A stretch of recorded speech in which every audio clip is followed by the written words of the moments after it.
On a développé une technologie de batterie depuis 20 ans qui est un petit peu différente de la technologie lithium-ion. C'est une technologie tout solide, donc il y a un certain nombre d'avantages par rapport à des batteries qui ont des électrolytes liquides. On ne va pas faire un cours d'électrochimie, mais en gros, ce qui est important, c'est que dans une voiture, vous avez des risques d'accident, vous avez des risques de percement de la batterie, et lorsque vous percez une batterie électrolyte liquide, vous avez des risques potentiels d'incendie. Deuxièmement, dans nos batteries, il n'y a pas de solvant, donc on élimine en particulier tous les phénomènes de gestion thermique qui sont nécessaires dans les batteries. Parce qu'une batterie dans une voiture, c'est un peu différent d'un téléphone. D'abord, on va lui demander de la sécurité en toutes circonstances, donc ce qui n'est pas forcément le cas d'un téléphone. Et vous avez vu récemment qu'il y a une cigarette électrique qui a explosé du fait de la batterie. Donc on trouve des incidents avec les batteries dans les téléphones, dans les ordinateurs et aussi dans les voitures.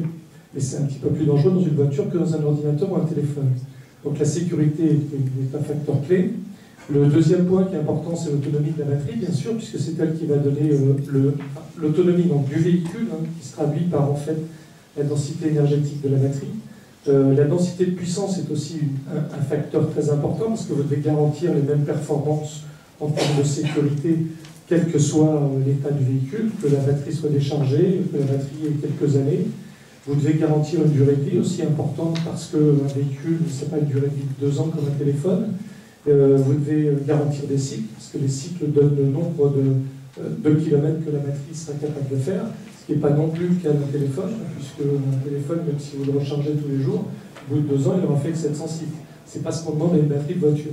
Donc les technologies de batterie de voiture ont été beaucoup plus longues à développer que les technologies de batterie de téléphone. Et d'ailleurs, on voit que les acteurs majeurs dans le domaine du téléphone, qui étaient Matsushita ou autres, ne sont pas rentrés dans le domaine des technologies pour les véhicules.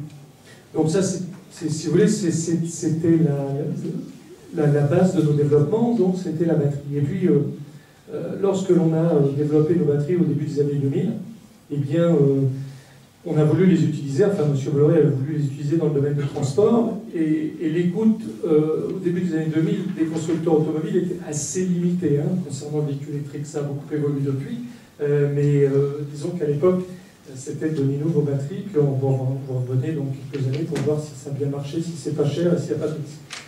Donc on a décidé au niveau du groupe de travailler autour d'une voiture pour démontrer le concept. Cette voiture, on a décidé en 2007 de la faire avec Pininfarina, après avoir développé nous-mêmes une chaîne de traction. Et lorsque, en 2010, s'est présenté l'appel d'offres pour le projet Autolib, on a répondu à cet appel d'offres avec notre voiture. Et comme on a été retenu, face à quelques grands groupes et à quelques consortiums quand même de gens très très renommés, eh bien, on a pris le projet vraiment, franchement, au niveau le plus élevé, puisque le chef de projet, c'est devenu M. Vincent Bolloré. Et on a décidé de faire l'ensemble du système, c'est-à-dire de faire les infrastructures de charge à l'intérieur du groupe, et de faire le système de gestion des informations, qui est une clé au niveau du service. Donc aujourd'hui, depuis, disons, décembre 2011, on a aujourd'hui 3000 voitures qui fonctionnent. On a démarré en décembre 2011 avec 250 voitures, 250 stations. Aujourd'hui, on a plus de 3000 voitures. On a pratiquement 1000 stations et environ 6000 points de charge pour Paris et sa banlieue. Ce qui fait qu'avec cet outil-là, ça représente à peu près 100 000 locations par semaine. On a dépassé les 10 millions de locations depuis le début. Et ce qui est intéressant, parce que on parlait d'éducation au niveau du véhicule électrique, je crois que c'est en effet un des facteurs clés. On a eu à peu près 230 000 personnes différentes qui se sont inscrites et qui ont eu donc l'occasion de tester un véhicule électrique en conditions réelles, en fait, sans en subir ou sans avoir à en appréhender les difficultés, puisque le prix n'est évidemment pas un élément lorsque vous louez une voiture, et l'autonomie non plus, parce que vous avez d'abord des véhicules qui ont une autonomie de l'ordre de 250 km, et lorsque vous les prenez en deux partage, vous ne faites jamais 250 km. En fait, on a aujourd'hui des locations qui sont plutôt de l'ordre de 10 km pour 40 minutes. Donc l'autonomie n'est absolument pas un souci. Donc c'est à travers cette éducation finalement que je pense on peut en effet développer le véhicule électrique dans les agglomérations, dans les espaces urbains et périurbains. Et donc, ce que l'on pense aussi, c'est qu'on peut, grâce à l'autopartage, limiter considérablement le nombre de véhicules dans les villes.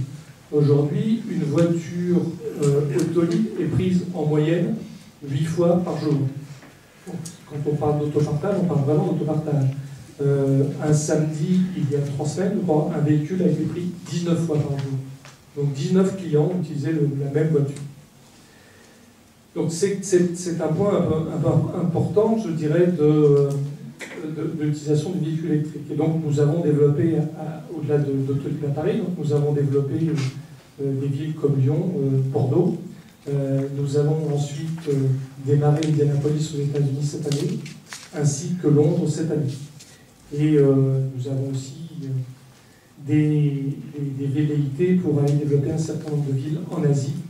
Et en particulier, donc, il y a des gros projets qui se présentent dans des villes comme Singapour. C'est vraiment une ville clé pour démontrer l'efficacité de l'autopartage. Donc l'autopartage, c'est un des domaines importants dans lequel nous développons, mais au-delà de l'autopartage, nous n'avons pas vocation d'ailleurs à être constructeurs de voitures électriques, puisque nous avons fait en fait un partenariat avec Renault pour construire nos voitures. Donc nous, ce n'est pas notre objectif, mais en revanche, on a plutôt vocation à utiliser nos batteries dans des solutions globales, dans la mobilité, dans le stationnaire. Donc dans la mobilité, au-delà de l'autopartage, on a aussi développé un bus de 6 mètres, et on est en train de développer un bus de 12 mètres pour la RATP. Ce sont des bus électriques, donc qui font partie aussi des modes de transport globaux qui sont à développer pour permettre le transport efficace et non polluant dans les villes.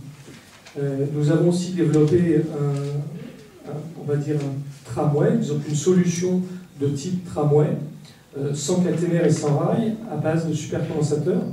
Supercondensateur, c'est moins d'énergie qu'une batterie, mais c'est une énergie qui se vide beaucoup plus vite et qui se remplit beaucoup plus vite qu'une batterie. Donc vous allez d'une station à une autre, grâce à l'énergie des supercondensateurs, et vous rechargez pendant que les gens montent et descendent ces supercondensateurs. Donc vous avez une ligne, il faut une ligne dédiée pour cela, mais vous n'avez pas besoin d'infrastructure. Donc ce qui permettra aussi des développements de transport de type tramway dans des villes qui sont plus petites que des villes comme Paris ou autres, avec des coûts d'infrastructure qui n'ont rien à voir avec ce qui existe aujourd'hui.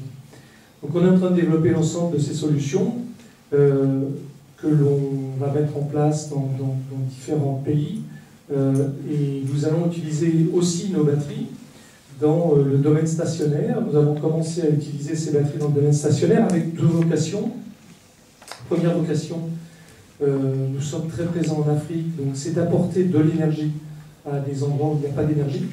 Donc nous avons constitué ce qu'on appelle des blue zones à partir de panneaux photovoltaïques. Nous utilisons l'énergie, bien sûr, au fil de l'eau, et nous stockons une partie de cette énergie dans des batteries pour redistribuer cette énergie et servir différents je dirais, services dans ces zones, tels que, bien sûr, première chose, c'est l'énergie, deuxièmement, c'est l'eau, purification de l'eau, troisièmement, c'est les communications à travers Internet pour permettre l'éducation, quatrième point, c'est la santé, commencer à faire des dispensaires dans des régions où il n'y en a pas, et puis, point qui peut être aussi intéressant, c'est, disons, l'entertainment que l'on peut créer dans ces zones. Donc nous sommes présents aujourd'hui dans 4 pays en Afrique, le Bénin, la Guinée, le Togo et le Niger. Nous avons construit un certain nombre de ces zones. Nous utilisons aussi ces batteries dans des containers pour apporter des solutions à l'intermittence, des moyens renouvelables. Vous savez que le renouvelable se développe de façon considérable, mais et qu'il est prioritaire sur le réseau, et qu'il a un certain nombre de problèmes, en particulier dû à l'intermittence de la production.